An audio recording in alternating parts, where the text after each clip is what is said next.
Psaume 121, la deuxième lecture de la lettre du Saint Paul apôtre aux Romains, chapitre 13, verset 11 à 14 de l'Évangile, selon Saint Matthieu, chapitre 23, verset 37 à 44.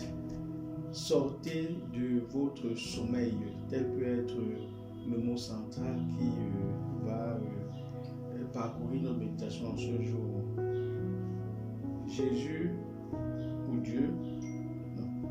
nous invite à sortir de notre sommeil à travers cette interpellation de Saint Paul qui demande aux chrétiens, aux croyants de sortir de leur sommeil.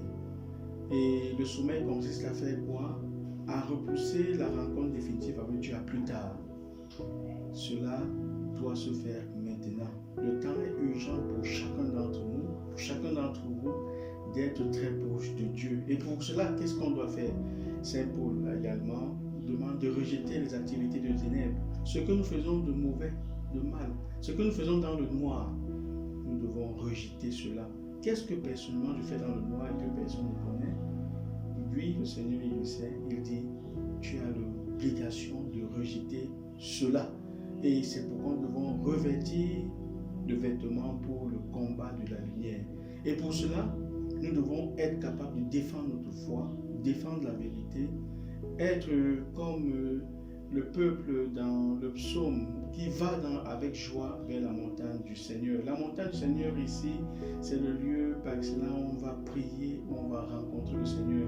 Et pour nous chrétiens, le lieu où nous allons rencontrer le Seigneur, c'est à l'église. Allons avec joie à la rencontre du Seigneur. Et dans la première lecture, Isaïe montre comment des foules de pèlerins montent vers Jérusalem, vers le temple, pour prier. Le temps de l'Avent est très certainement pour chacun d'entre nous le temps de davantage courir vers le Seigneur, aller vers le Seigneur avec joie pour le prier, pour le louer, en rejetant toutes nos activités de ténèbres. Et c'est pourquoi il dit dans l'évangile Jésus que ce temps viendra, le temps de la rencontre définitive avec lui, comme un voleur. Oui, pourquoi il le dit? Parce que avant le déluge, tout semblait normal. On mangeait, on buvait, on se mariait, tout semblait être normal. Comme aujourd'hui, on peut dire tout va bien, tout semble être normal. Bref, on ne se doutait de rien. Chacun, et ici nous voulons nous inviter à comprendre que même dans la normalité de nos vies, savoir que ce jour de la rencontre avec Dieu ne doit pas être repoussé à plus tard. C'est maintenant que cela doit se préparer. Maintenant, chacun dans son activité, chacun doit lutter pour son salut. Ça ne se transmet pas par voie de sang ou par voie d'amitié. C'est un combat, c'est un exercice d'abord individuel. Car, comme il le dit le Seigneur, deux hommes seront au champ. L'un est pris et l'autre est laissé. Le champ, compris comme le lieu du travail, on sera dans le même service, dans la même activité. L'un pourra être pris et l'autre laissé. Et ici, le lieu du travail doit être pour nous le lieu de notre sanctification, le lieu de notre rencontre avec Dieu, le lieu de transmettre la vérité, le lieu de notre combat pour la lumière. Dans mon lieu de travail, qu'est-ce que je fais pour que la lumière du Seigneur puisse continuer à régner? Qu'est-ce que je fais pour ne pas mener les activités de ténèbres? Et c'est pourquoi, depuis, Saint Paul l'a dit dans la deuxième lecture, comme nous l'avons suivi, qu'il faut sortir de notre sommeil. Deux femmes seront au moulin en train de moudre du grain. Moudre le grain était si important dans le peuple de l'Ancien Testament. C'était tellement important pour une famille.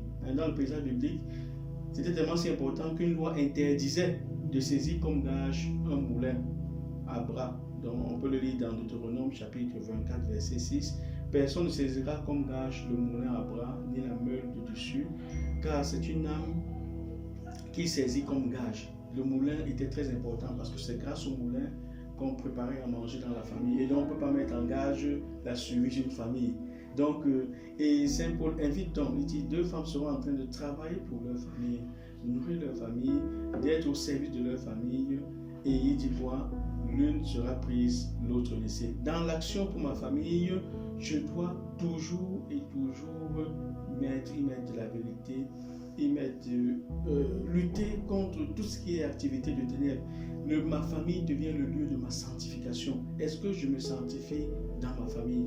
Et il dit, ce jour de la rencontre ultime avec Dieu, n'attendons pas ça très loin, c'est maintenant que cela doit se préparer. Il dit, ce jour viendra pour chacun de nous comme un voleur. Au moment où on n'y pensera pas, c'est à ce moment que le Fils de l'homme viendra. Il viendra pourquoi? Pour que nous puissions rendre compte de notre vécu. Que en ce premier dimanche de l'Avent, nous prenions tous ensemble les dispositions nécessaires pour véritablement nous engager à la suite de Jésus. Que le Seigneur vous bénisse au nom du Père, du Fils et du Saint-Esprit. Amen.